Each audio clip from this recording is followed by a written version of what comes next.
tan iyo markii madaxweynihii hore ee Soomaaliya Sheekh Shariif Sheekh Axmed diyaaradiisii day lagu celiyay garoonka diyaaradaha ee magaalada Muqdisho lagana hor istaagay in uu tago magaalada Kismaayo oo diyaaradiisu ay u duusho waxa soconayay hadal hayn badan oo la xiriirta qaabka talaabadaas ay u dhacday dhanka kale waxa soconaya kulamo joogto ah oo madaxweynihii hore ee Soomaaliya Sheekh Shariif Sheekh Axmed gurigiisa uu kula yeelanayo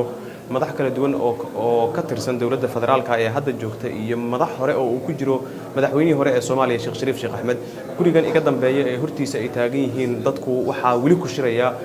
madaxweynihii hore ee Soomaaliya Sheekh Shariif Sheekh Axmed madaxweynihii hore ee Soomaaliya sidoo kale dawladda federaalka ahayd Xasan Sheekh Maxamuud iyo sidoo kale wasiiro senataro waxa kale oo ku jira xildhibaano ka tirsan golaha shacabka iyo dad kale oo dhaqana waxaana laga arinsanayaa talaabada ay tahay in loo qaado dhanka dawladda maadaama ay xukuumadda Soomaaliya hor istaagtay gaar ahaan wasaaradda duulista hawada sida la sheegay diyaaradii siday madaxweynihii hore ee Soomaaliya Sheekh Shariif Sheekh Axmed oo la doonayay in uu ku gaaro magaalada Kismaayo oo uu ka mid yahay wufuud kala duwan ee ka qayb galeysay shirkii ama caleema saarka madaxweynaha dawlad goboleedka